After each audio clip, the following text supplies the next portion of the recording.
200 guests watched them strip Adeline Marsh of everything she owned, right there in the ballroom, on what was supposed to be her wedding day. The ring, the handbag, the phone, her last name. Her adoptive father stood up in front of half of Chicago's education board and announced that this woman wasn't part of his family anymore, and not one person in that room asked her a single question about what she'd found upstairs. She was 27 years old. She taught children with special needs in one of the poorest public schools on the South Side, and she walked out through a lobby full of people who couldn't be bothered to lower their phones.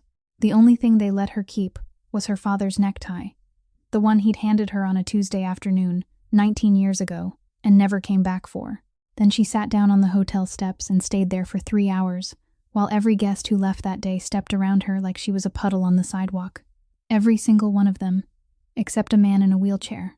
He was 34, in a black shirt buttoned all the way to the wrist, and he didn't offer her money or a ride or any of the soft words people use when they want to feel better about walking away. He said one sentence. Nobody had said anything like it to her all day. And when Adeline Marsh knelt down on that sidewalk and asked a complete stranger to marry her, the whole street laughed. Her ex-fiancé laughed the loudest. Her sister filmed it and passed it around all evening like a joke that kept getting funnier. Not one of them thought to ask who the quiet man in the chair actually was. They should have asked. If stories about dignity, and about the people who see our worth when nobody else will, mean something to you, take a second to hit that like button. Share this with someone who needs to hear it today. And subscribe, because we've got a lot more of these coming your way. Now let's go back to those hotel steps in Chicago, and to the woman everybody had already crossed off the list. The old car pulled to the curb before the laughter on the sidewalk had fully faded. And the man who stepped out to open the rear door didn't look at Adeline even once. He looked only at the man in the wheelchair, gave the faintest nod, and stood there waiting. Renzo told her to get in. Throughout the drive from downtown toward the south side, no one spoke. She sat close to the door, still holding her father's tie in her lap, her thumb moving again and again over the frayed stitching along the inner edge, the same motion she'd made since childhood whenever she didn't know what to do with herself. By the time they reached Bridgeport, night had fallen. The apartment was on the ground floor of an old brick row house, and the kitchen window looked directly into an unlit alley. The man named Warren carried in Renzo's only bag, then stepped back outside, and Adeline noticed that he didn't close the car door or leave the sidewalk. The elderly woman next door heard them arrive and brought over a pot of soup that was still hot, set it on the table, and took bowls from the cupboard as though she'd done this 100 times before. Her name was Delphine Boyd. She looked Adeline over once, didn't ask who she was, and said only that the night was cold and people ought to eat something warm before they started thinking. Then she turned to Renzo, still speaking in the practical voice of someone setting a table, and asked whether next week's medicine had been delivered yet, or whether she should call and remind them again. He told her to call. She nodded, told them to finish the soup, and went home. When the door closed, and only the two of them remained in a room that smelled of old plaster, Renzo told her the part of the truth he'd chosen to reveal. He said his family had money, real money, and he wouldn't pretend otherwise. But after the accident, a family like his could forgive many things, just not a broken object that had once been meant for display. They removed him from every party, every photograph, every telephone call. They gave him a monthly allowance and a quiet street, and in return, he was expected to remain invisible. When he finished, he looked directly at her and said that what she'd just taken for herself was an allowance, an alley without lights, and a man who couldn't rise to greet his own wife. Adeline listened to every word without blinking. Then she asked where the kitchen was. There was almost nothing in the refrigerator, but she found a few eggs, a small piece of butter, and some bread that had gone slightly dry, and with those things she cooked the first supper of their marriage. She placed the plate in front of him and said that her husband wasn't going to bed hungry on their wedding night. He stared at the plate for a long time, then asked the question he'd been holding back for the entire drive.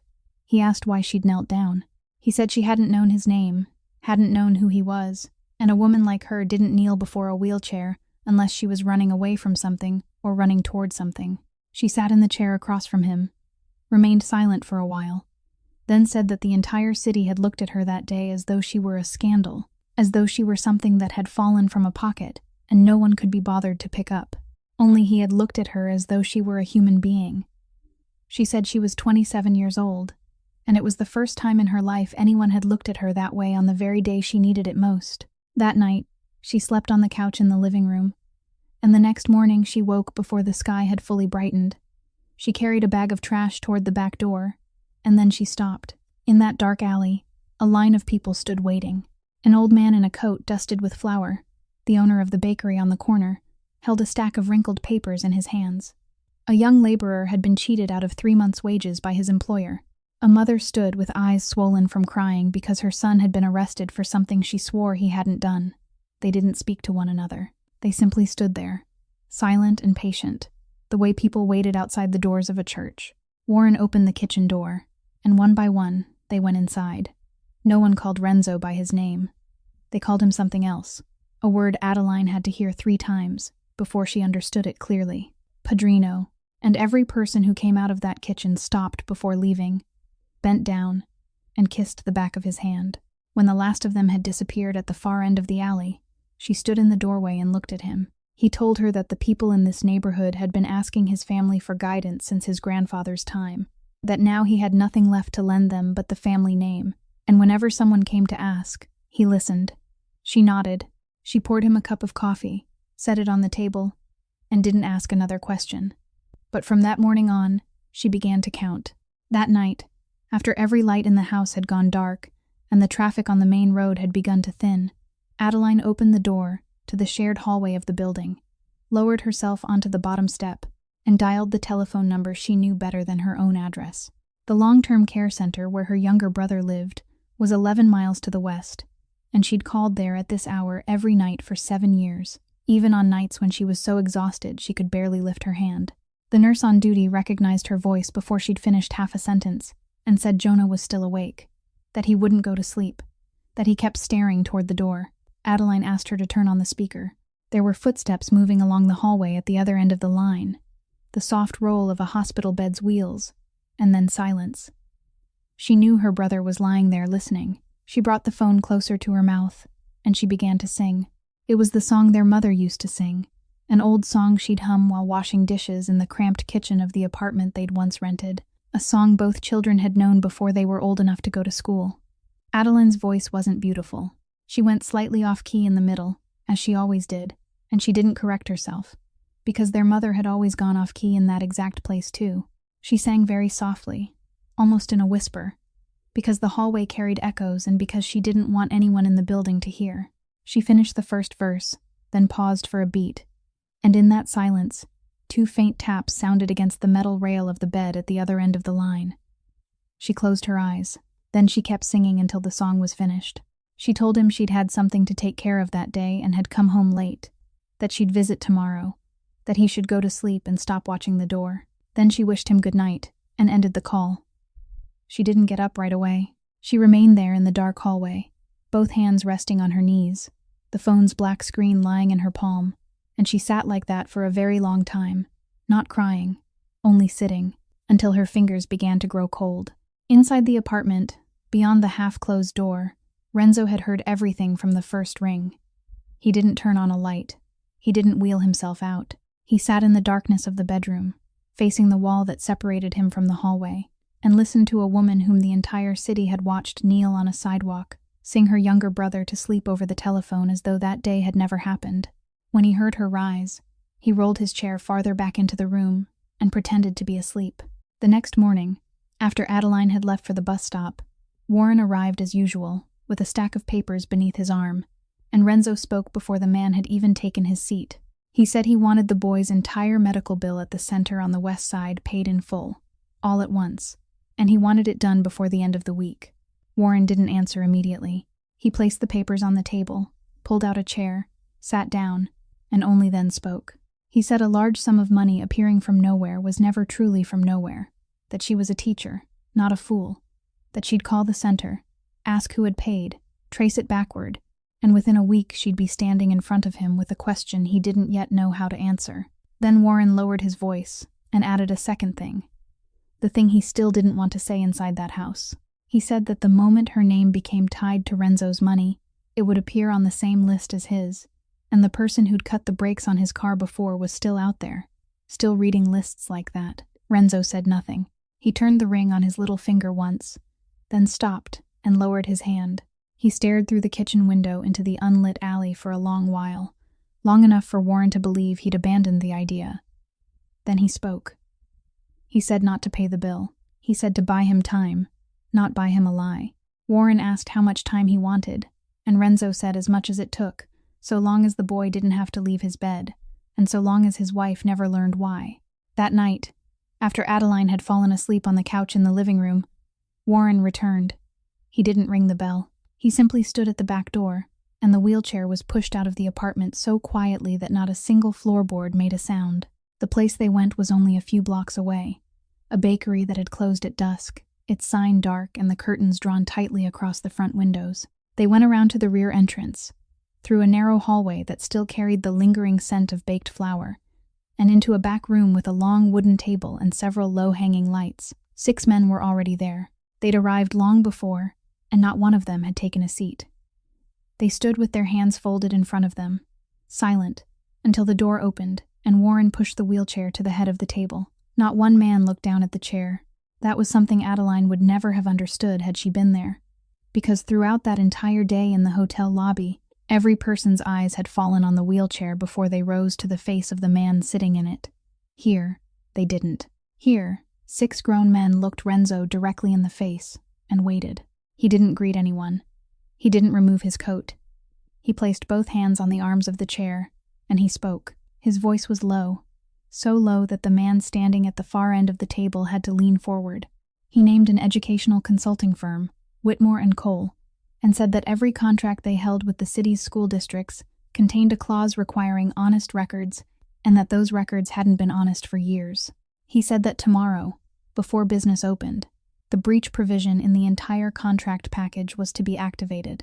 He said their lines of credit at 2 banks were to be frozen before sunrise, quietly, without any announcement, and without anyone signing their own name to anything. 4 sentences. When he finished, he fell silent.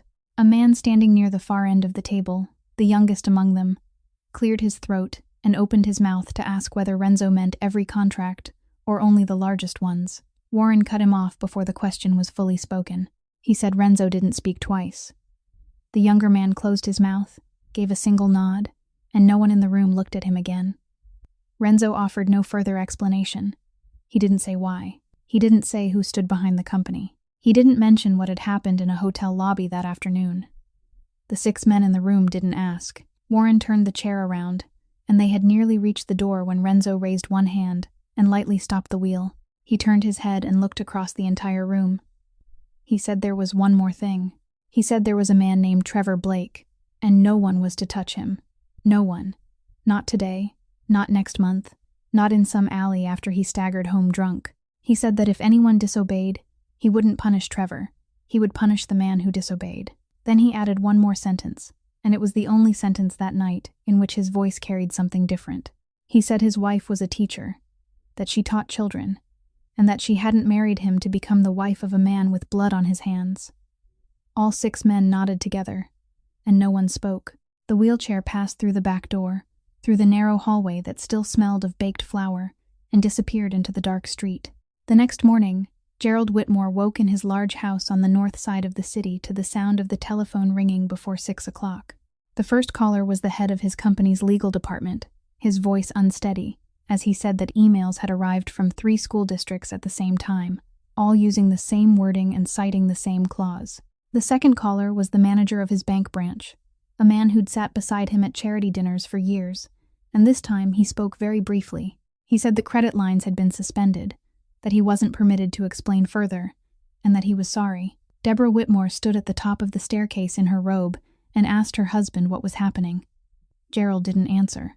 He called 3 more people, men he'd trusted all his life to settle anything with a single telephone call, and all 3 answered. All 3 listened, and all 3 said the same thing in different ways, that they didn't know who had given the order, and that they didn't want to know. While the telephone in the Whitmore house rang without pause, Adeline stood in her classroom on the south side of the city, with a box of colored pencils in her hands, knowing nothing at all about what was happening. Her class had 9 students, and no 2 of them were alike. One could read more fluently than anyone in the classroom next door, but couldn't remain seated for more than 10 minutes. Another could recite the exact order of every train station in the entire city. And then there was Micah, The boy who sat at the first desk, to the left of the window. The boy who communicated in his own way. Micah spoke with his eyes, by taking her hand and leading her toward whatever he wanted, and through the plastic blocks he arranged in long rows across his desk, according to an order only he understood, red blocks beside red blocks, blue blocks beside blue blocks, and one perfectly straight line meant it was going to be a good day. In the 2 years Adeline had taught him, Micah hadn't used words. He still laughed, still had a best friend in the little girl who sat behind him and drew dinosaurs, still heard the entire class call his name every morning, and still returned their greeting by opening and closing his hand. Adeline had never rushed him. She simply sat beside his desk for a little while each day, said his name, waited, and then told him what the day would bring, as though he'd already answered her. That afternoon, she was exhausted. She'd taught all day, hurried back and forth between 2 rooms, eaten nothing since morning, and when the final bell rang, she sat down at her desk, folded her arms, and lowered her head while the children were still packing their school bags. She meant only to close her eyes for a moment. Then she felt a small hand rest on her shoulder. She looked up. Micah was standing beside the desk, his hand still on her shoulder, looking directly into her face, and he said her name. The entire classroom fell silent for one heartbeat, then erupted. The little girl who drew dinosaurs cried out with delight. The 2 children at the back of the room sprang to their feet and began clapping, and someone shouted, "Miss! Miss!" He spoke, while Micah, surrounded by all that noise, simply smiled the way a child smiles after doing something he knows matters. Adeline stood, wrapped her arms around his shoulders, and said, "Thank you. Sweetheart, I heard you clearly." The whole class applauded once more simply because it felt good. Outside in the hallway, a man in a wheelchair had stopped before the glass panel in the door and had seen everything. Renzo had arrived to pick her up earlier than they had agreed. He didn't knock and didn't enter. He remained there until all the children had gone, then wheeled himself back out of sight and waited at the far end of the hallway, as though he'd only just arrived. On her way out, Adeline passed the teacher's lounge, where the school's donor list still hung on the wall as it had for years, the paper faded and its corners curling. She walked past it, as she did every day without looking. In the car, he asked how school had been, and she told him about Micah, speaking without pause, her eyes bright, and it was the first time since their wedding that he'd heard her say so much. But that afternoon had another side to it. She stopped at the care center, and the woman at the reception desk told her that Jonah's file had just been moved into the category of financial sponsorship under review, which meant he wouldn't have to leave, though the monthly payment would still have to be made as usual until a decision was reached. Adeline thanked her, nodded, and kept her expression unchanged until she was outside. She'd sold her wedding dress the week before to a second-hand shop on Halsted Street, and that money had already gone where it needed to go. She sat in the old car in the supermarket parking lot, opened her wallet, counted what remained, counted it twice, and knew it wouldn't last through the end of the week. She called the center and asked whether she could delay a small part of the payment. The person on the other end was a young woman, and she wasn't harsh with her at all. She said, "It's all right, ma'am. Many families are in the same position. Take the time you need, and I'll make a note for you." It was that kindness that broke her. Adeline ended the call, bent over the steering wheel, and cried, truly cried, like someone who'd held it inside for far too long, sitting in a car parked beneath the tall floodlights of a supermarket lot. She cried for several minutes, then she sat upright, wiped her face with the back of her hand, tilted down the rearview mirror and studied herself once, stepped out of the car, and went into the supermarket to buy food for dinner. When she placed the plate on the table, Renzo asked how her day had been. She said it had been ordinary. That night, after the dishes had been cleared away, and Adeline had lain down on the couch in the living room, she heard a sound from the bedroom. At first, she thought he was turning over. Then she heard it again. It wasn't the sound of someone shifting in bed. It was the sound of breath being held back. The sound of a man trying with all his strength not to make a noise. And between those strained breaths was something she'd heard only once before in her life. When she'd sat in the hospital hallway, the year her younger brother was first admitted, she sat up, walked to the bedroom door, and raised her hand to knock, then stopped. She stood there for a long time, her hand still suspended in the air, and she realized he was biting down on the pillow. She realized he hadn't begun doing it that night, but had done it through countless nights before, including all the nights before she'd ever entered his home. She lowered her hand, returned to the couch, and lay awake staring at the ceiling until morning. The next day was Saturday. She left the house early without saying where she was going, leaving only a note on the table saying she had something to do and would be home before dinner. She took the bus to Halsted Street and went to a rehabilitation clinic, wedged between a laundromat and a pharmacy, where the windows were covered with flyers and the waiting room was always crowded. She stood in line, and when her turn came, she told the woman at the desk that she wasn't there for treatment.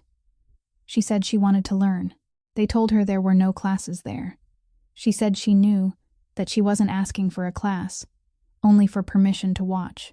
She said her husband had been burned many years ago, that his legs hurt at night, and that she couldn't afford to hire anyone to come to their home, so she wanted to learn with her own hands. The woman behind the desk looked her over, then went into the back. About 15 minutes later, an older doctor came out, more than half his hair already gray, his sleeves rolled high. He asked her several questions about the burns, where they were, and what time of day the pain usually came, and she answered every one of them, because she'd spent so many nights listening without ever realizing she was remembering. He nodded, told her to wash her hands, then asked her to follow him into the treatment room.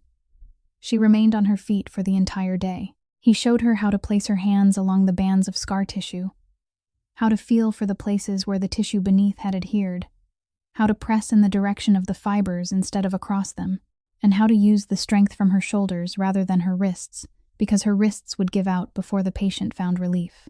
He let her practice on his own arm, then on an elderly patient who agreed to let her work under his supervision. He told her that during the first few days, the patient would hurt more rather than feel better, that this was normal, and that she had to prepare herself not to stop halfway through. At the end of the afternoon, while she was drying her hands and preparing to leave, he told her one more thing in the same voice he used when teaching his students their profession. He said that people who lived with pain for many years often developed a habit of locking themselves away. He said they didn't want anyone to see them, that they believed they were being kind to the people they loved, and that they were wrong. He said that if she ever came home and found a locked door with silence behind it, she must never leave him alone in there. She thanked him and asked how much she owed. He waved the question away and said that when she came back the following week, she could bring him a loaf of bread from the bakery on the corner. By the time she returned home, night had fully fallen. Renzo was sitting in the living room, and there was something on his face she'd never seen before, something like the expression of a man who'd spent hours counting every sound on the staircase.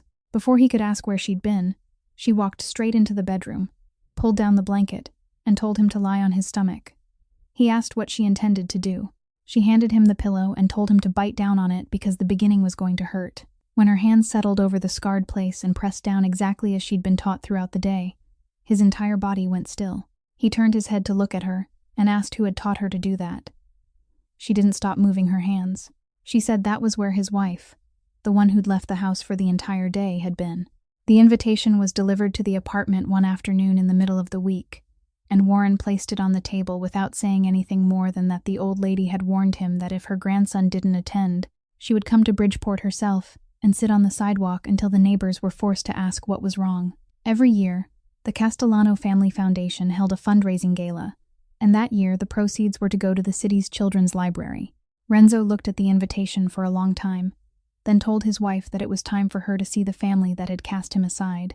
What he didn't tell her was that the Whitmores had also purchased tickets through an acquaintance of an acquaintance, because when a man's company was slowly dying, he would pay any price to stand in the same room as names that were still alive.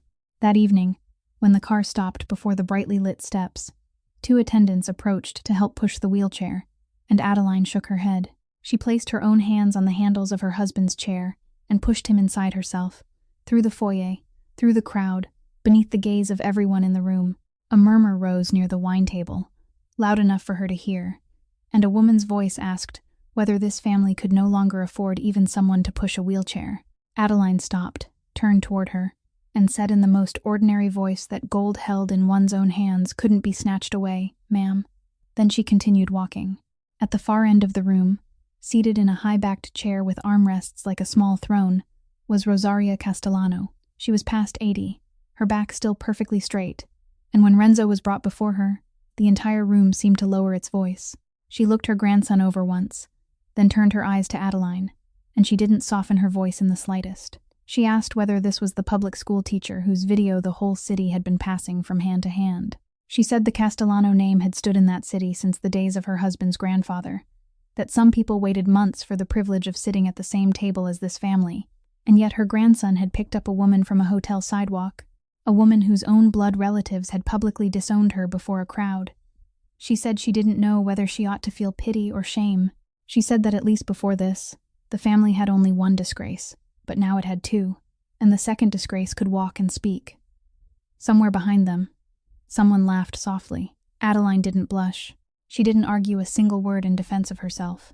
She merely stepped half a pace forward, placed herself between the old woman and the wheelchair, and said Rosaria could speak about her as much as she pleased, because she'd heard crueler things from the very people who had once fed her. But she said Rosaria would not stand in that room and speak of her husband as though he were a disgrace. She said the man his family supported with an allowance and hid in an unlit alley was the same man an entire neighborhood lined up to see at his kitchen door before sunrise. She said his family had thrown him away, and on the day they did, they also surrendered the right to feel ashamed of him. Rosaria stared at her for a long time without another word, then turned her face away and told a servant to bring her a glass of water. Adeline pushed her husband toward the windows. Less than 10 minutes later, 2 hands touched her elbows. Gerald and Deborah Whitmore stood beside her, both smiling, both speaking softly as they drew her into a corner of the room near the curtains. Deborah called her daughter. It was the first time in 19 years that she'd called her that. Gerald said some unseen shadow was tightening around the throat of his company, that no one knew its face or its name, that he'd called everyone he'd ever relied upon, and none of them dared answer the telephone a second time. He said that now she was inside this family, even if only through their broken son, she had to find a way to meet the person responsible and kneel before him if necessary, because a daughter's tears might move what money couldn't. Adeline listened to every word. Then she said he'd disowned her in front of 200 people, had sent someone to take back the handbag she was holding, and now he was standing at a party asking her to kneel on his behalf. She said she wouldn't do it. Deborah began to cry, and Gerald seized Adeline by the wrist. She removed his hand and walked toward the hallway. There, leaning against the wall just beyond the turn, Trevor Blake was waiting for her with 2 glasses of wine in his hands. He said he'd been wrong. He said he'd been a fool. He said Camille was a spider, and Adeline knew that better than anyone. Then he lowered his voice and said what he'd truly come there to say. He said the Castellanos had money, that even their broken son had to have something in his name, and that she was inside the house now, with access to signatures and trust. He said she only had to move a little of it outside, enough for the 2 of them to begin again, and then return to him as before. Adeline looked him over from head to toe, and said the man he'd just called broken had more backbone sitting in a chair than Trevor had standing upright. Then she walked past him, returned to the great hall, went to the wheelchair, and placed her hand on her husband's shoulder. The lights in the great hall were lowered, and the master of ceremonies stepped onto the stage and announced that the next part of the evening was dedicated to a young woman whose name the entire city had heard. Camille Whitmore walked onto the stage to applause, holding the children's book that had placed her on the cover of a magazine the previous spring, the story of a little girl who carried a lantern through a town that had lost all its electricity. She thanked the foundation, thanked the family, and spoke for a few moments about how a story could save a child. Then she opened the book and began to read. In the back row, Adeline sat motionless, listening to every word with both hands resting on her knees, and Renzo was the only person in the room who saw her knuckles slowly turn white. Camille finished the final passage, closed the book, and bowed.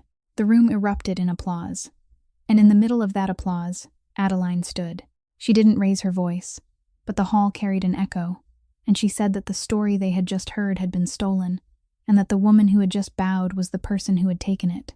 The applause died at once. Someone gave a short laugh, then fell silent. Camille remained on the stage, her smile still perfectly in place, and said she was terribly sorry, that her adoptive older sister had been through a difficult month and perhaps ought to sit down. Adeline didn't sit. She said the book had only a beginning and a middle, that it ended with the little girl relighting her lantern and the whole town becoming bright again, and that anyone who had ever written a story knew that wasn't an ending. It was simply the place where someone stopped writing, because there was nothing left to copy. She said the original story had one more section, and that section had never been printed, because the final pages of the handwritten manuscript had been torn away before it ever reached anyone else's hands. Then she began to recite it.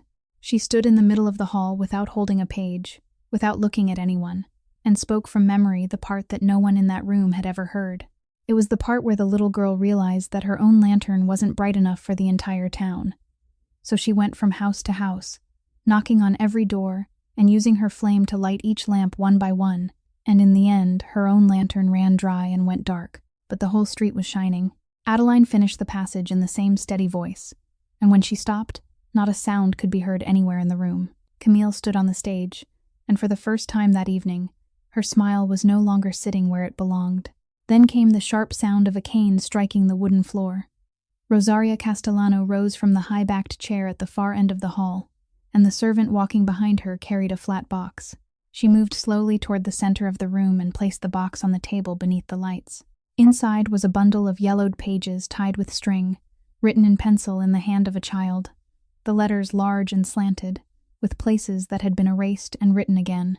She said she'd bought those papers many years before from someone who had once worked at a children's home in Rockford, that they had been sold with a box of old belongings and no one had known what they were. She said she'd kept them because she liked things written by children. Then she turned to the final pages and read aloud the exact passage Adeline had just recited from memory, word for word, without making a single mistake. She closed the bundle and told the entire hall that the first page bore the name of the child who had written it, and that name wasn't Whitmore. Camille stepped down from the stage. She said nothing. Her face drained white, and as she passed the display stand holding her book, she struck it with one hand and sent it crashing to the floor, the book and the stand falling together with a sound that echoed across the room. Then she lunged toward Adeline. Adeline didn't step back. She reached out, caught her adoptive sister by the wrist, and held it tightly. Then she spoke close to Camille's face, quietly enough that only the two of them could hear, but clearly enough for everyone in the room to see her lips moving. She said Camille had just raised her hand in front of 200 people and was still standing, and that was all the mercy she would ever receive from Adeline in this life. Then she released her. Members of the foundation came forward and escorted Camille from the room, while at the far end of the hall, Gerald Whitmore struggled to pull his wife up from her chair. Deborah didn't move. Her eyes remained fixed on the yellowed manuscript, lying on the table as though she were staring at something she'd always known would one day return. Rosaria didn't watch anyone leave. She turned toward Adeline. She removed the ring from her own finger, the ring every woman in the room recognized at once, and took the hand of the public school teacher whom, less than an hour earlier, she'd called the family's second disgrace. She said the ring had entered the Castellano family before the streets of that city had names, that it wasn't meant for the richest woman or the most beautiful one, but for the woman with the strongest hands. Then she placed it on Adeline's finger in the middle of the hall, before everyone, and she didn't offer a single word of explanation. On the way back to Bridgeport, Renzo didn't say a single word. Adeline thought he was tired. She talked about the ring, about the old woman, about the way the entire room had fallen silent, and he only nodded, his eyes fixed beyond the window. By the time they were halfway home, she realized his hand was gripping the arm of the wheelchair more tightly than usual. The moment they reached the apartment, he pushed himself into the bedroom before she could even remove her coat. Then she heard the lock slide into place. She stopped in the middle of the living room, still holding the keys in her hand. She walked to the door, knocked, called his name, and asked whether he was all right. There was no answer. She knocked again, harder this time, and the room beyond remained silent. It wasn't the silence of someone sleeping. It was the silence of a man using every ounce of strength not to make a sound. The silence she'd heard through the wall for so many nights, without ever daring to give it a name. And she remembered the words of the gray-haired doctor on Halsted Street, the words he'd spoken at the end of that afternoon in the most ordinary voice of professional advice. She stopped knocking. She lowered herself onto the hallway floor, with her back against the wooden door, drew her knees up, and began to speak.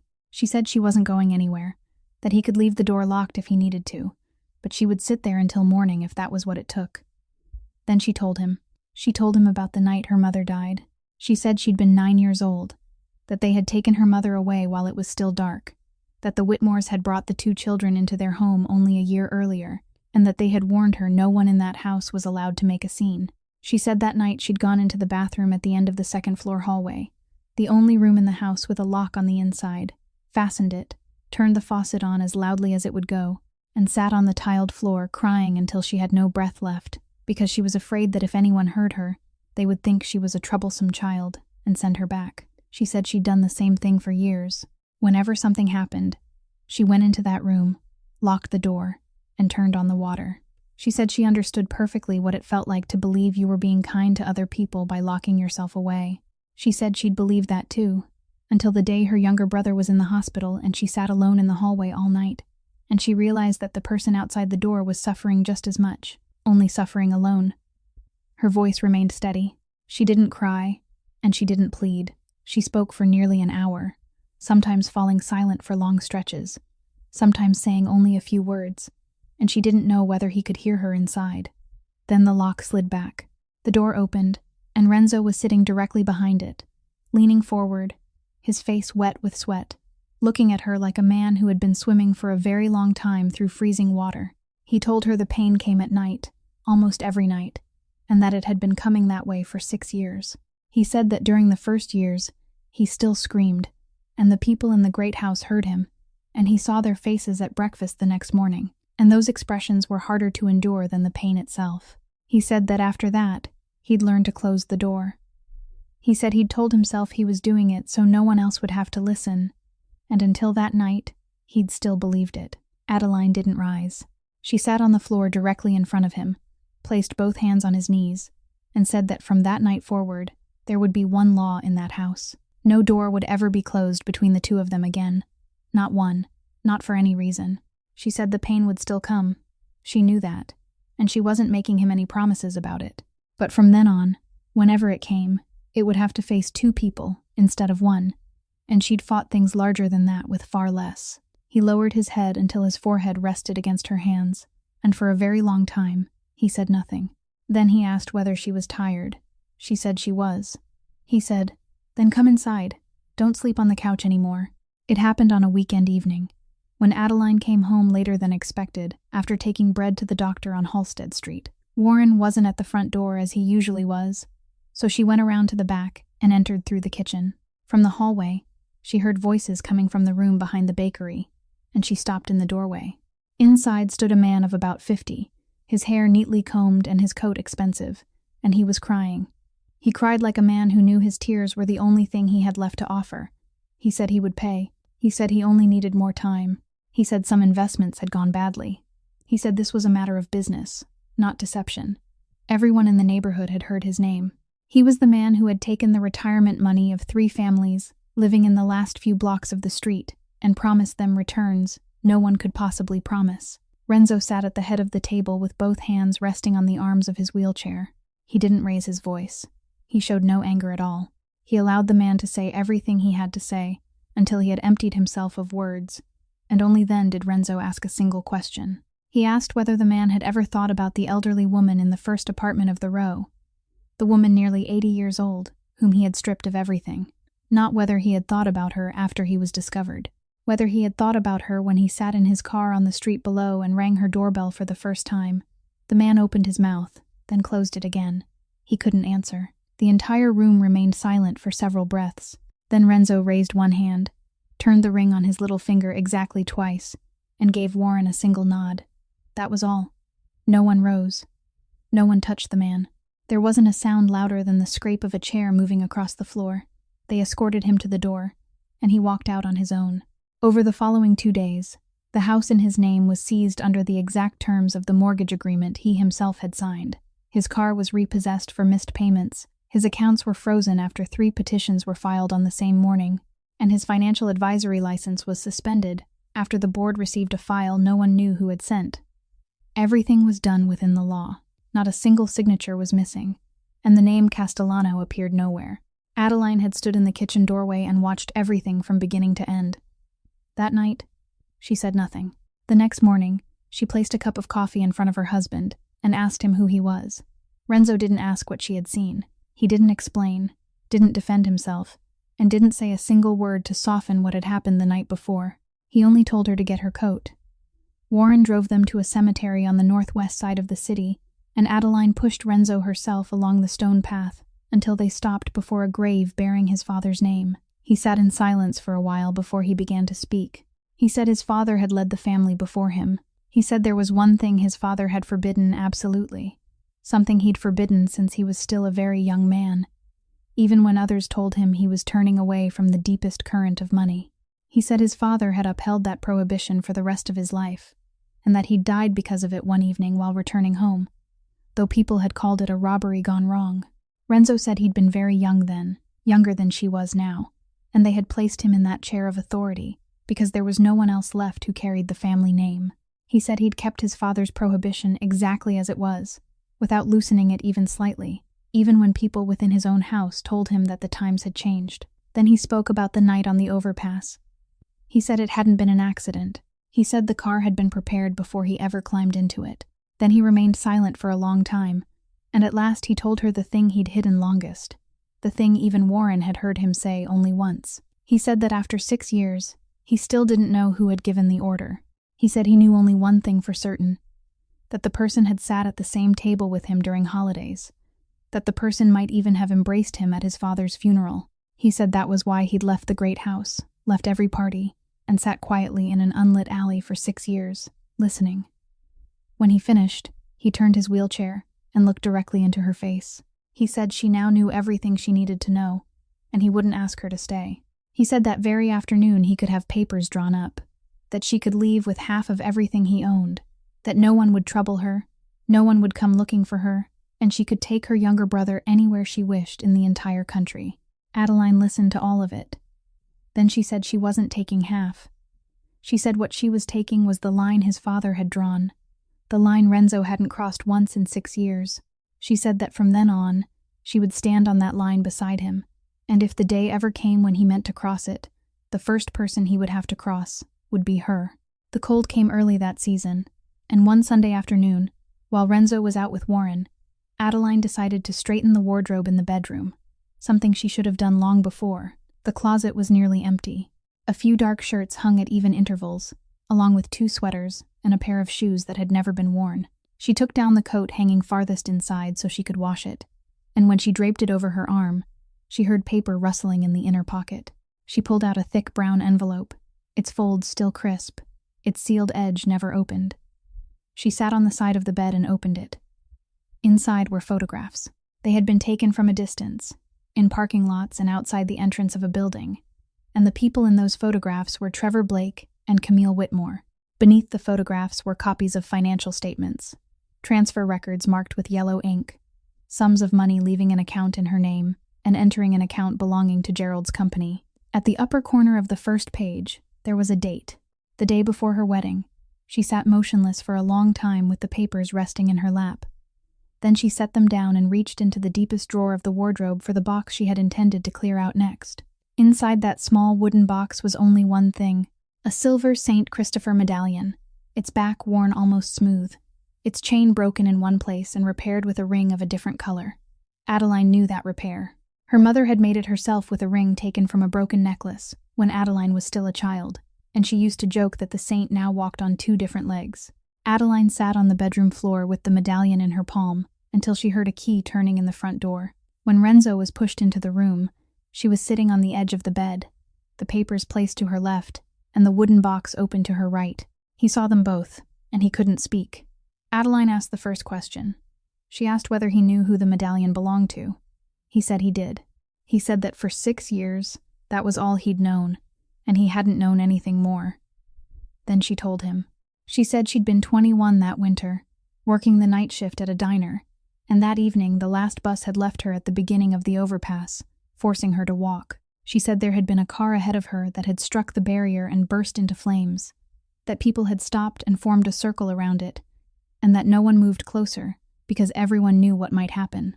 She said she'd heard someone inside, and she hadn't made any decision at all. Her legs had simply carried her forward.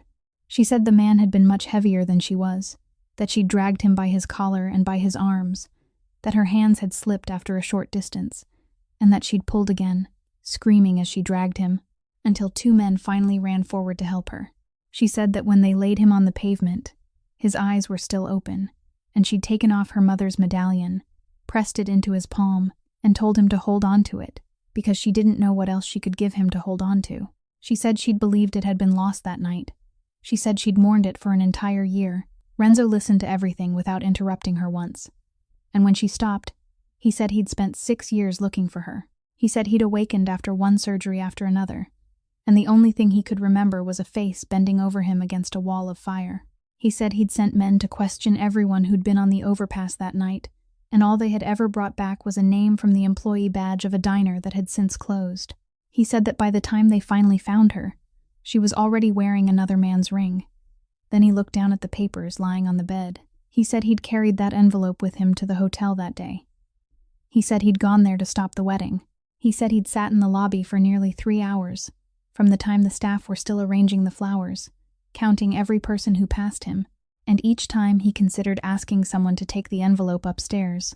He imagined her opening it in the middle of her wedding day, looking up to see who had sent it, and finding a man in a wheelchair sitting at the far end of the lobby. He said he'd feared that look more than anything else in his life. He said he'd been a coward for almost exactly 3 hours, and that if he'd given her the envelope sooner, she wouldn't have had to walk into that room. Adeline shook her head. She said that if he'd given it to her at 10 o'clock that morning, she would have believed he was trying to ruin the wedding, and she would have married Trevor anyway. She said she hadn't needed anyone to save her from that day. She said what she'd needed was someone who would remain seated after everything had burned away. And in that entire hotel lobby, there had been only one person who didn't stand up and leave. The message arrived in the middle of the week through Uncle Bruno, Renzo's father's younger brother and the only person in the great house who still called him by his childhood name. Bruno said the 5 families from across the region would meet on Friday evening at a restaurant in Cicero that had closed for the winter, that it was their customary gathering held once every 2 years, and that if the chair bearing the Castellano name remained empty one more time, people would no longer assume its occupant was busy. They would assume there was no one left to sit in it. He spoke very kindly. He told his nephew to think it over, that no one was forcing him, and that he was only afraid people might begin to talk. Warren put down the telephone and said plainly that it was a trap, that all 5 families knew Renzo couldn't stand, and wanted to see it with their own eyes so they could put their minds at ease. Renzo said he knew. Then he told Warren to prepare the car. On Friday evening, when the wheelchair was pushed through the wooden doors of the private dining room, everyone present had already taken their seats. 4 round tables had been joined to form a circle, with each family occupying one direction, while the chair in the remaining direction had already been removed, deliberately, leaving an empty space exactly wide enough for a wheelchair. No one rose to greet him. Bruno sat directly behind his nephew's place, both hands resting on the table, his face wearing the precise expression of a concerned uncle. The first to speak was the old man from the Western family, the eldest person in the room, with white hair and a voice roughened by cigarettes. He said it had been far too long since they'd seen the young man's face. Then he laughed, stood, walked around behind Renzo, placed his hands on the wheelchair handles, and pushed him out of his place, rolling him into the center of the circle of tables, into the open space in the middle of the floor. Before letting go, the whole room laughed. He said that with Renzo sitting in the middle, everyone could see him, and surely that was more convenient. Warren stepped forward. Renzo didn't turn his head. He merely lifted 2 fingers from the arm of the chair, and Warren stopped where he was, stepped back, and stood still. The laughter slowly faded because no one answered it. Renzo remained in the center of the room. He didn't roll back to his place, straighten his coat, or show the slightest discomfort. He looked around the circle once, and then he began to speak. He told the old man from the West that the Wisconsin house registered in the name of his late cousin had received a new roof the previous summer, and that the roofer who had done the work had later spoken with 2 men in plain clothes at a roadside diner. The old man stopped smiling. Renzo turned toward the northern family, named a warehouse near the docks, named the month in which fewer goods had left the building than had entered it, and said their accountant had known about it before they had. He spoke to the eastern family about the money their son-in-law owed at a casino outside the state. He didn't mention the amount. He only said it was greater than the man had dared admit at home. He spoke to the 4th family about a name, only one name, the name of a man they'd trusted for years, and the man seated in that direction turned pale and couldn't speak. Renzo hadn't brought a single sheet of paper. He didn't look down, hesitate, or repeat himself. By the time he finished, no one in the room was looking down at the wheelchair anymore. Every one of them was looking directly into his face. He said that for 6 years they had believed he was sleeping. He said men who stood did the talking, while men who sat did the listening, and he'd been sitting for a very long time. Then he placed both hands on the wheel rims and rolled himself back toward his place, crossing the empty floor in the center of the table slowly, the sound of the wheels clearly audible throughout the room. No one stood to help him. No one dared. When he reached his side of the circle, he pushed the empty chair aside and guided his wheelchair into the exact space they had deliberately left open to humiliate him. Then he placed both hands on the table like every other man there. Bruno sat directly behind him, and for the rest of the evening, he didn't say another word. Less than 2 weeks after the meeting in Cicero, at about 2 o'clock in the morning, someone began pounding on the door outside the living room. Adeline woke first, and when she opened it, Warren was standing there with dew still dampening his coat, and he walked straight past her into the bedroom without offering a single word of apology. He said Bruno had met privately with 3 of the other 4 families since Tuesday, that he was testing whether enough men would nod their agreement to force a vote, that the Eastern family had refused that night, and so he still didn't have enough, but he wouldn't stop. Then Warren paused and addressed Renzo with the very word Adeline had half heard in the alley that morning and had waited so many months to hear clearly. He called him Padrino. No one in the room said anything else. Adeline stood in the doorway, barefoot on the cold floor, and she didn't ask Warren a single question. She waited until he had gone, then turned on the light, and Renzo told her everything. He said the monthly allowance was a lie. He said the apartment belonged to him. He said the entire row of buildings belonged to him, and so did the whole street, and the bakery on the corner as well. He said Delphine Boyd wasn't a neighbor. She had worked for him since before he moved there, managing everything that entered and left the apartment, and she received a salary from him, just as the couple upstairs did, just as the man who always sat repairing cars at the end of the alley did. He said he wasn't the man his family had cast aside. He was the head of that family, and he'd held that position since he was very young. Then he told her the final thing, the one he found hardest to say. He said Jonah's file had been moved into the category of financial sponsorship under review because of him. He said he'd wanted to pay everything at once, but he'd been stopped, so all he'd been able to buy was time. Adeline listened without interrupting. Then she asked him one question. She didn't ask who he was. She asked how much longer he'd intended to leave her guessing. She said she'd been counting since that morning in the alley, counting every person who stood in line, every telephone call in the middle of the night, every time Warren paused before calling him by name. Then her voice broke, and it wasn't because of the money. She said she'd sold her wedding dress to a second-hand shop on Halsted Street. She said she'd sat in the car in the supermarket parking lot, counting the money she had left again and again, knowing it wouldn't last through the week. She said she'd begged to learn without charge at a clinic, so she could massage with her own hands a man who owned entire hospitals. She said that through all those months, he'd sat in the darkness and watched her love him, watched from beginning to end, as though he were sitting through an audition. She asked whether she'd performed well. Renzo didn't deny a single word. He said yes, it had been a test, but the person being tested had been him, not her. He said that from the time he was very young, every woman who sat across from him had been counting something behind her eyes, and he'd learned to recognize it before she ever opened her mouth. He said it had become worse after the night on the overpass, because from then on, people looked at him and saw 2 things, a name and a wheelchair, never the third thing. He said 6 years in that chair had taught him that the man named Renzo had been swallowed whole by the Castellano name, and that no one left in the world could see him anymore. Then he said that had remained true until the afternoon, when a penniless schoolteacher knelt on the sidewalk before a man she believed had nothing. He said he hadn't kept silent to trap her.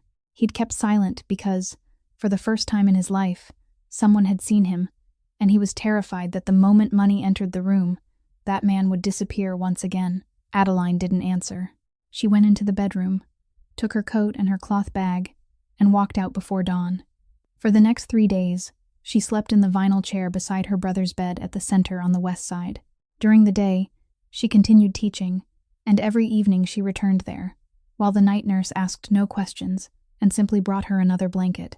She didn't call Renzo. He didn't call her either, and only later did she learn that he'd sat in his car in the center's parking lot through all 3 of those nights without going inside. On the 3rd night, after she'd turned off the light and curled up on the chair, 2 soft taps sounded against the metal bed rail in the darkness. She lay still for a long time, her eyes open, staring at the ceiling. The next morning, she kissed her brother's forehead, told him to finish his breakfast, then went outside and got into the car. She didn't drive back to Bridgeport. She drove to Halsted Street, sat in the clinic until the gray-haired doctor had finished with his last patient, and asked whether there was anyone left in the world who could do more than what he had already taught her. He sat down and remained silent for a long time, then said there was one name, though he spoke it with the expression of a man who knew he was about to be laughed at. He told her about a rehabilitation physician in Vermont who, many years earlier, had been struck from professional boards because her methods were considered too severe, a woman who had abandoned everything and opened a small center among the hills, and who since then had accepted only factory workers, loggers, farmers, people whose bodies had been partly taken from them by machines. He said she treated them without charging a thing, and that she drove wealthy people straight back through the gate. Adeline left that very night. She drove through the darkness in the old car, stopping twice for gasoline, and arrived while frost still lay white across the grass. The center was nothing more than a row of low wooden buildings surrounding a dirt courtyard. The woman who came out to meet her was past 70, her hair tied neatly back, her sleeves rolled to the elbows, and before Adeline had finished her second sentence, she asked what her husband did for a living. Adeline told the truth. The old woman turned her back and walked inside. Adeline followed, speaking toward her back, saying she hadn't come there to buy anything, that she had only come to ask whether there was a way. The woman stopped on the steps, turned, looked her over from head to toe, and named her price. 3 days. 3 days working as the lowest assistant in the center, cleaning patient rooms, changing bed linens, pushing chairs for those who couldn't push themselves, feeding people whose hands had forgotten how to hold a spoon, sleeping on a folding chair in the hallway, and never touching a telephone. She said that if Adeline mentioned money once during those 3 days, only once, she would be outside the gate before she had finished the sentence. Adeline removed her coat and asked where the clean linens were kept. Renzo arrived on the 3rd day. He found the place in his own way, and when he reached the middle of the courtyard, he saw his wife sitting on the steps beside an old man, her left hand supporting his back while her right hand guided a spoon to his mouth. When she stood and walked toward him, he saw her hands. The skin across her knuckles had split from cold water and industrial soap, and several places were raw. He became furious. Right there in the courtyard, he said it ended now, that he would build the old woman a center 10 times larger than this one anywhere she chose, that she only had to name her price, and they could put an end to the game. The old woman was standing on the porch. She didn't raise her voice. She asked how many hospitals he had been through in 6 years. He didn't answer. She asked another question, asking how many of his toes had been healed by 6 years of pride. Then she came down into the courtyard, stood in front of him, and said there was only one question in that place. She pointed toward Adeline's hands. She asked whether his pride weighed more than her blood. Renzo remained silent for a very long time. Then he said no. He said nothing he possessed weighed more than she did.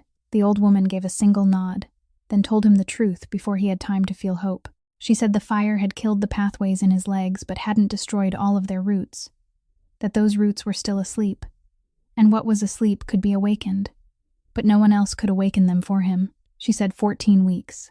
14 weeks there, every day, without missing a single session, and she warned him that during the first weeks he would hurt more than he had before arriving, that there would be days when he would want to leave, and that she wouldn't stop him if he chose to go.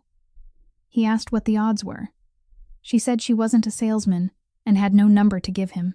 All she had was a courtyard, a horizontal bar, and 14 weeks. He stayed. Adeline returned to Chicago 1 week later so she could be there for the new school week. And during the weeks that followed, while her husband remained in Vermont, she quietly met in private with each person from the other 4 families. By the 9th week, Renzo could stand. He couldn't walk. Not yet. But he could stand with 2 braces fitted around his lower legs, and both hands gripping the parallel bars in the courtyard. And after only a few breaths, sweat was already running from his chin. The old woman counted aloud while he stood, and when he sat down again, she merely said that today was a little better than yesterday, then walked away. Adeline drove up on Friday afternoons after teaching, stayed through the weekend, then returned home. That night was a Saturday in the middle of the month. The wind was strong, and the center stood at the end of a dirt road, nearly half an hour from the nearest town. The electricity went out sometime after midnight. It didn't flicker the way it did on stormy nights. It went out once, completely and decisively, and the backup generator didn't start. Adeline woke because of the silence. because the breathing machine in the next room had stopped running and she could hear a nurse rushing into the hallway. Then she heard tires grinding over the gravel outside in the courtyard, more than one vehicle, followed by the quiet closing of car doors, the way people closed them when they didn't want anyone to hear. She knew at once. She went into the room and moved her husband from the bed into his wheelchair as quickly as she could. He said no. He told her to leave through the back door. She didn't answer. She pushed him down the dark hallway to the far end of the building and into the medical supply room, a room with thick walls and only one small window set high above the floor. Just inside beside the door hung the center's alarm rope, the one the old woman required every member of the staff to locate from memory on the very first day. Adeline pushed him all the way inside, then backed out and closed the door. He called her name. She said she loved him, and she locked the door from the outside. Then she walked back along the hallway toward the footsteps coming through the front entrance, and she deliberately kicked over a chair so they would hear it and move toward her. Inside the supply room, Renzo sat in the darkness and listened. He heard the footsteps change direction.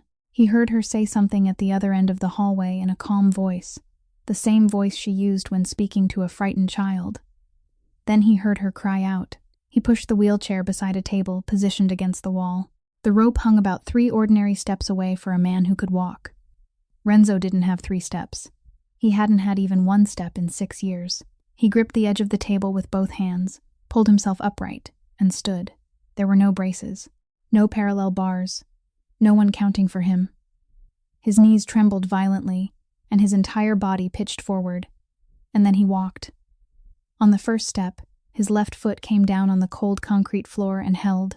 On the second, one hand slipped from the edge of the table, and he staggered, but he didn't fall. On the third, his leg collapsed beneath him, and he went down, falling forward with one arm stretched as far as it could reach, and his hand touched the rope. He pulled it down with the full weight of his body. The center's alarm began to howl, tearing through the entire valley, and at the same moment, the battery-powered emergency lights flared to life throughout the hallways.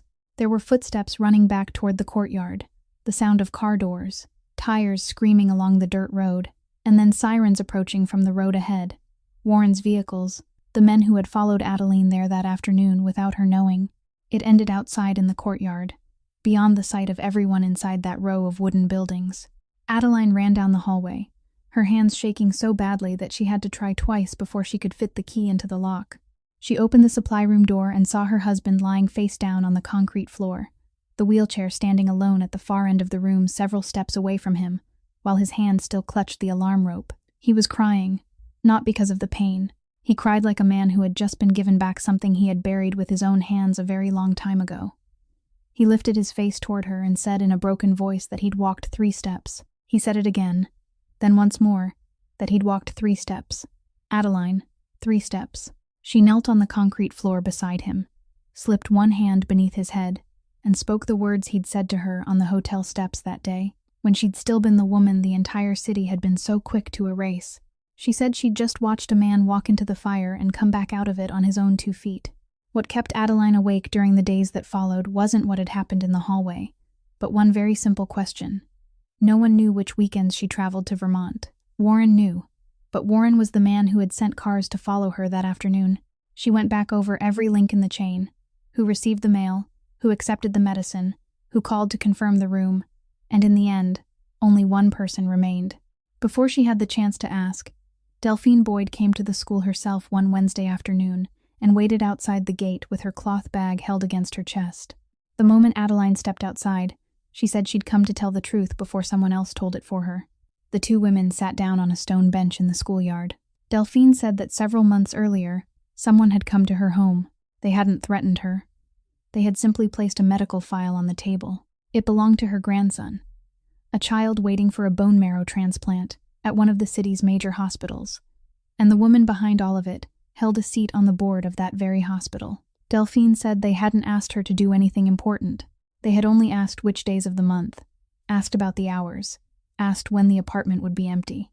She said she'd given them the dates and times, nothing more, and she hadn't known what they intended to do with that information until the night in Vermont. She didn't cry. She sat with her back straight on the stone bench and looked across the schoolyard, then turned to Adeline and asked her one question. She said Adeline was a teacher, that she'd spent her life teaching children, so she should tell her, if it had been her, Whom would she have chosen? Adeline opened her mouth and couldn't speak. She sat there with both hands resting in her lap, unable to find a single word for the woman who had carried a pot of soup to her on the first night. She had nowhere else to go. The matter was taken to Vermont that same evening. Warren said 3 words, the old law, and nothing more, because everyone in that house knew what the old law meant. Renzo remained silent for a long time. Then he asked his wife only one question. He asked whether Delphine had lied about anything, and Adeline said no, that she'd come forward before anyone questioned her. He nodded. He told Warren to let her go home.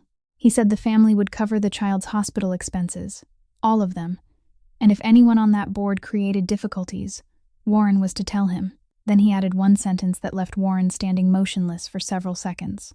He said this was the last time the family would forgive someone because of a name. From then on, they would forgive because of the person. Renzo still had more than a month left in the program, and he insisted on completing every day of it. He told his wife to return to Chicago, finish teaching the semester, visit her brother, and he promised that when he came home, he would walk from the car door to the front steps on his own. She left on a clear morning at the beginning of the week, with dry roads beneath her tires. It happened on the overpass leading into the city, when a tractor-trailer changed lanes just as she was passing, forcing her car toward the barrier before continuing down the road without stopping. The car she was driving was no longer the old one.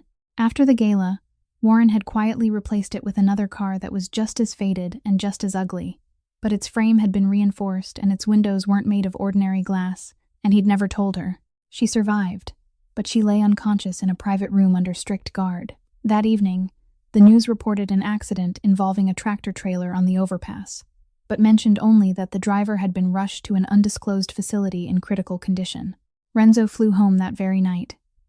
He entered her hospital room on his own 2 feet, moving slowly and holding on for support, and sat beside his wife's bed throughout the night, without saying a word. In the morning, when Warren asked whether they should make a public statement, Renzo gave only one answer. He said to keep her presence a complete secret and let the world believe she was out of the picture. They needed time to gather every last piece of evidence in silence before anyone realized she was still standing. On the second night, when the machines had settled into their steady rhythm and the only other sound in the room was his wife's breathing, Renzo reached for the object the nurses had placed on the bedside cabinet beside her wallet and keys, her father's tie. He had seen it countless times in the Bridgeport apartment, always lying somewhere close to where she slept, and he'd never once picked it up. Now he held it in his hands and ran his fingers along its length until they stopped. On the inside, running along the lining, was a section of thread in a different color. It wasn't the work of a tailor. The stitches were large, widely spaced, and crooked, the kind made by a man holding a needle for the first time and using it while he was in a hurry. Renzo called Warren and told him to bring a paper knife. He cut the stitches open very slowly, and from inside the lining, a memory card, no larger than the tip of his little finger, fell into his palm. Warren brought a computer within half an hour. There were several hundred files on it. They were financial records. There were reconciliation sheets, marked accounting entries, photographs of payment vouchers, and printed emails that had been photographed again, all belonging to Whitmore and Cole from the years before the company had grown large. Adeline's father had once been the chief accountant there. He was the man who had rebuilt their bookkeeping system, and he was the one who discovered that portions of the budget allocated to public schools on the south side of the city, money for books, equipment, and children like the students his daughter would one day teach, had been siphoned away and sent elsewhere for years.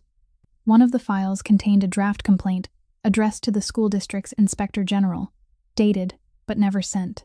That same night, the company's office had burned. The official report concluded that the fire had been caused by a short circuit in the old wiring, and her father had been the only person who remained late at work. The 2 children had been told it was an accident. But the thing that made Renzo set the computer down and sit motionless in the darkness for a very long time was the final file, an audio recording less than 1 minute long. Adeline woke on the morning of the 3rd day. She saw her husband sitting beside the bed, then saw the cut tie lying across the blanket, and she asked what he'd done to it. He didn't explain. He simply handed her the headphones. After 19 years, her father's voice sounded inside her head. He spoke quietly, like a man afraid someone might hear him, and there was the rustling of paper in the background. He said that if she was hearing this, it meant he hadn't made it home in time. He said he was sorry he hadn't taken her for ice cream that afternoon as he'd promised. He told her to take care of her brother, and reminded her that Jonah was afraid of the dark, so she had to leave the hallway light on. Then his voice slowed, and he told her to listen carefully. He said she must never accept anything from a man named Gerald Whitmore. Not money, not a home, not even a kind word. He said he loved her. Then the recording ended. Adeline removed the headphones and sat in silence. She didn't cry. In a perfectly ordinary voice, she told her husband that her father had come to collect her from school earlier than usual that afternoon, that he'd taken off his tie and handed it to her, telling her to hold it for him because he would need it the next day. She said she remembered rolling it up and pushing it into her school bag, and she'd even been annoyed because it took up the space where she kept her pencil case. She said that was the last time she ever saw him. Then she picked up the tie, turned it over in her hands, and looked at the clumsy stitching her father had sewn one afternoon when he knew he might not come home. She said she'd carried it with her for 19 years. She'd taken it through 3 moves, carried it into the bathroom with the lock on the inside on the 2nd floor of the Whitmore house, brought it to the hospital on the nights she sat waiting in the hallway, and held it in her hands when she opened the door to a hotel room on her wedding day. Then she said the one thing that made her voice falter for the first time that entire morning. She said she'd nearly sold it 3 times. Once when they ran out of money for her mother's medicine, once during the first year Jonah was in the hospital, and once not long ago, at the same second-hand shop on Halsted Street where she'd sold her wedding dress, when the clerk picked it up, turned it over several times, then handed it back and said they didn't accept silk that old. She said that for 19 years, her father had been speaking one sentence to her, and she'd been holding that sentence in her hands without ever hearing it. The Castellano family's great house stood on the northwest side of the city, and its doors hadn't been opened to guests since the funeral of Renzo's father. This time, they were opened.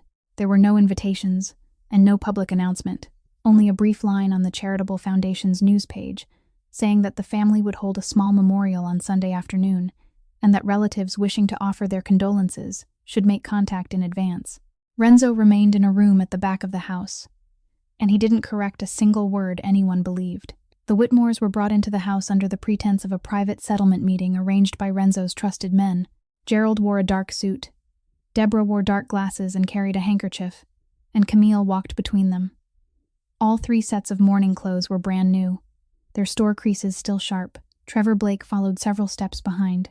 They were shown into the great drawing room and offered water, and Gerald had been seated for less than 5 minutes before he began speaking about legal documents. He said that despite the unfortunate events that had taken place within the family, he was still, in the eyes of the law, the guardian who had raised Adeline under his name since she was a child, that the marriage had been far too brief, that there certainly couldn't have been a will, and that his attorney believed whatever property the Castellano family had transferred to her would have to return to her relatives. Deborah nodded and said, "My poor child."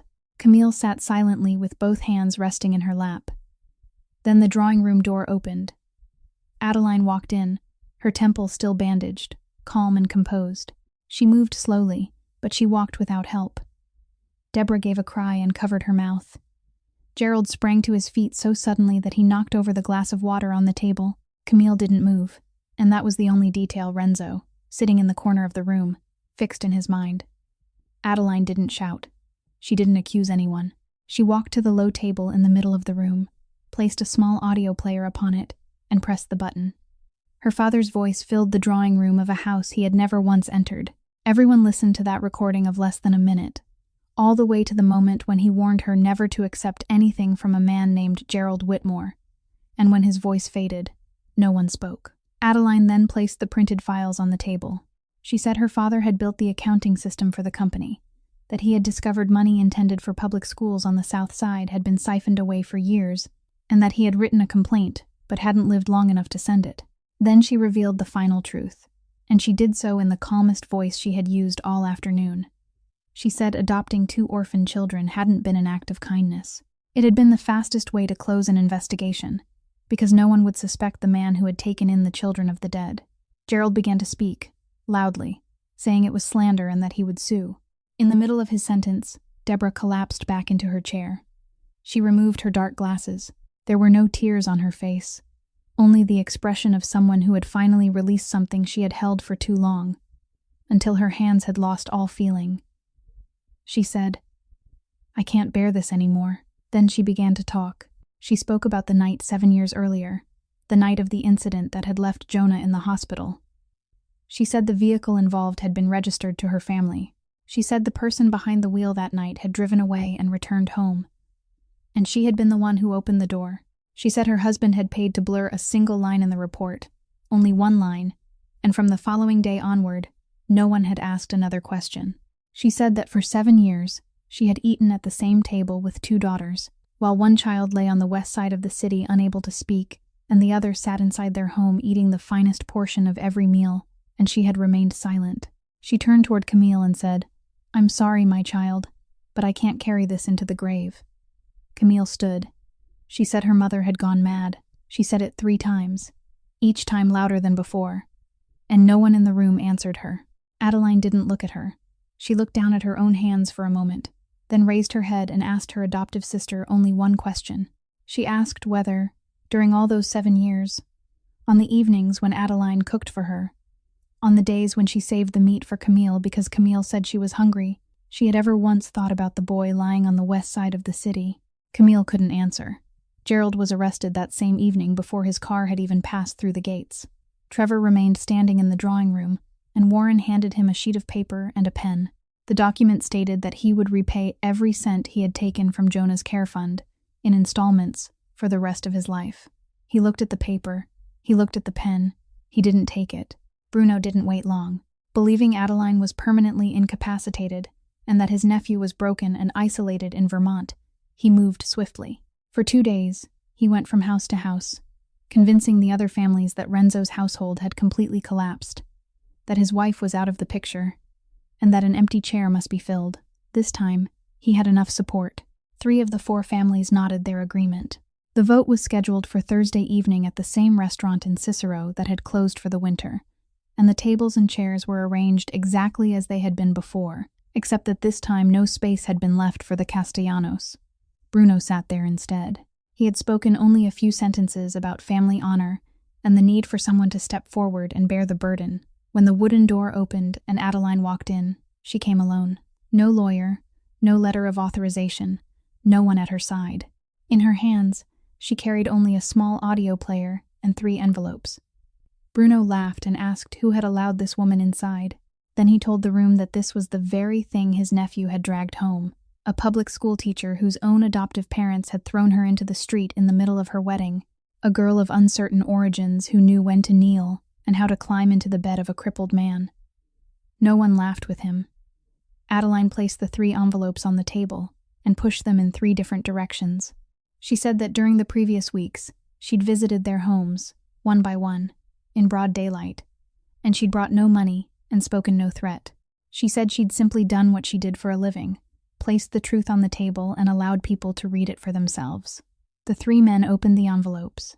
Inside were dates, names, and records of meetings held in places none of them had ever mentioned to anyone outside their circles. The old man from the Western family read halfway down the page, then lowered it and looked directly at Bruno. Adeline continued in the same voice she used in her classroom. She said the man sitting in that chair had sold their information in exchange for his own safety, that he'd been selling it since before the night on the overpass, and that if they voted for him that evening, they would be handing the keys to their homes to the man who had already given their addresses to someone else. Bruno stood. He no longer pretended. He cursed her with words no one in that room would ever repeat afterward, and he said that for 30 years he'd carried that family name on his back, while his older brother had been allowed to stand before everyone and receive all the honor. He said he had always been the smartest man in the house and the most invisible, and that tonight he would sit in the chair that should have belonged to him long ago. Then the wooden door opened for a second time. Renzo walked in on his own 2 feet. He moved slowly, supporting himself with a wooden cane in his right hand, and every one of his steps sounded clearly against the floorboards in that silence. No one in the room said a single word about those legs. Neither did he. He walked to the head of the table, stood there, and didn't sit down. He placed a recording device on the table, turned the ring on his little finger exactly twice, and pressed the button. It was a recording of a meeting from 6 years earlier. Bruno's voice could be heard clearly and calmly, instructing someone to make it look like an accident, followed by another man's voice, the mechanic's, asking him to confirm which day it was to be done and who would drive the car out of the garage. The recording lasted less than 2 minutes. When it ended, the old man from the Western family was the first to rise, and he didn't look at Bruno. They escorted Bruno from the room without laying a harsh hand on him, and when he reached the door, he turned back. He laughed. He asked his nephew whether he truly believed he'd won. He said he had only been the hand holding the knife, while the man who had paid for that knife was still dining in the Gold Coast that very night. And Bruno himself had never once been invited to sit at that table. Then he left. After the room had emptied and only a few people remained, Rosaria Castellano, who had sat in a corner throughout the evening without speaking once, rose with the help of her cane and walked toward Adeline. She said she owed her a story. She said that 6 years earlier, while her grandson still lay in intensive care and no one knew whether he would ever wake, she'd hired people to find the girl who had pulled him from the burning car that night, and she'd found Adeline long ago, before even her grandson had found her. She said she'd also known the car hadn't failed on its own, because the mechanic had come to her before he disappeared, and he'd told her only one thing, that if she opened her mouth, the boy would be next. She said she'd remained silent for 6 years, not because of the family name, but because she had only one grandson. Then she looked at Adeline for a very long time and said that on the evening of the gala, every cruel word she'd spoken before the entire city had been deliberate. She said she'd needed all of them to believe the Castellano family had rejected Adeline, because that was the only armor an old woman like her still had enough strength to place around her. Renzo sent 30 people to search for that name. They combed through the guest lists of restaurants in the Gold Coast, searched the records of charitable foundations, and even examined the parties where Bruno had once been invited to sit at the last table, and after 3 weeks, they brought him a thick stack of papers without a single name that held up under scrutiny. Adeline found it on a Tuesday afternoon during the break between classes, when she passed through the teacher's lounge to get some chalk. She stopped before the donor list hanging on the wall, the faded board she'd walked past every morning for 4 years without ever reading. For the first time in her life, she read it from top to bottom. The name was in the 3rd row, Marguerite Pell. From there, everything arranged itself into place. Her husband had once conducted business on the west side of the city, and had been blocked by Renzo's father in an affair where both sides suffered losses. Then the man died of illness, leaving her behind with his money and a ledger of debts no one knew she was keeping. She was the purse. 6 years earlier, she had been the one who paid to buy Bruno, and in recent years, she had continued funneling money through Trevor, the man who served as the bridge. That was also why a man who had gone bankrupt always seemed to have money in his pocket, and it was the path those funds had followed into Camille's hands. The invitation arrived 3 days later, a brief message saying that Marguerite had information about the overpass incident that the police didn't possess, and asking Adeline to meet her in a hotel room overlooking the lake that Marguerite herself had reserved. Adeline went alone. She wore the same clothes she wore to teach. Mrs. Pell poured tea for her, asked about the wound on her temple, praised her courage, and said she was terribly sorry she'd had to write a message that wasn't true. Then she said plainly that several men would arrive shortly, that there would be documents to sign and photographs to take, photographs that Adeline would remember whenever she considered opening her mouth in the future. Adeline didn't rise. She lifted her teacup and began asking the questions a teacher asks when the child before her has already placed himself somewhere from which there is no retreat. She asked when it had begun. She asked who had approached Bruno first. She asked through whose hands the money had passed. Mrs. Pell answered. She spoke for nearly half an hour in an unhurried voice, occasionally laughing, because she'd never had anyone in her life to whom she could tell this story, and because she believed the woman sitting before her wouldn't leave that room as the same person who had entered it. She told her everything. Adeline's phone had been lying face down on the table since the beginning, its screen dark, while the connection on the other end remained open. Someone knocked on the door before Marguerite's men could arrive. Marguerite Pell and Trevor Blake were arrested on the same evening, less than an hour apart. Several weeks later, on an afternoon as ordinary as any other, Adeline and Renzo went to the care center on the west side of the city. For months, Jonah had been enrolled in a different program, with someone coming every day to work with him, and Renzo had been the one who signed the papers, though he'd never said a word about it. That afternoon, he stood beside the bed, with one hand resting on his cane, struggling to pull the blanket straight. Jonah looked at him. Then he made a sound. It was hoarse and misshapen, the first sound to leave his mouth in 7 years. He called to him. Adeline stood frozen at the foot of the bed. The nurse dropped the tray. And Renzo, the man who had stood without blinking in a room filled with the most powerful people in the region, turned his face toward the window, and remained there for a very long time, one hand still gripping his cane, until no one could see his face anymore. Adeline went to see Camille only once, on a Friday morning, in a visitation room, where the tables and chairs were bolted to the floor. Camille sat down first, her fingers woven together, and the moment she saw her sister, she began to speak, saying that people had used her, that nothing was as simple as they made it sound, that her mother had lied. Adeline allowed her to finish. She didn't ask why. She didn't make a single accusation. Then she stood, and before turning toward the door, she said only one thing to her adoptive sister, that she'd come so Camille would know she wasn't angry anymore, and also so she would know that this was the last time she would ever see her. Adeline walked out, and she didn't look back. Their second wedding took place on a Saturday morning at the beginning of summer, in broad daylight, in the courtyard of the school where Adeline still went to teach every Monday morning. There was no red carpet, no reporters, and no grand names announced for the sake of importance. Her students stood in 2 rows along the gravel path, holding baskets of flowers cut from the school custodian's garden, and they scattered them the way children always scattered flowers, which meant one child dropped each petal carefully, another turned the entire basket upside down and laughed until breathless, and Micah stood at the front of the line, raising his hand to wave and calling her name so clearly that the whole courtyard burst into applause. Adeline pushed her brother's wheelchair in first, brought him to the front row, straightened his collar, then went back and walked by herself between the 2 lines of children. Rosaria Castellano sat in the first row on the other side, leaning on her cane, her back still straight. Delphine Boyd sat beside her, and she was there because her grandson had safely made it through the transplant at the beginning of spring and had now returned home. Warren stood at the far end of the courtyard, and throughout the entire ceremony, he never took his eyes from the school gate, because the habits of a lifetime couldn't be abandoned. Renzo stood waiting at the end of the path, his right hand resting on a cane, and he remained on his feet throughout the whole ceremony, without sitting down even once. When the music began, he held out his hand to his wife.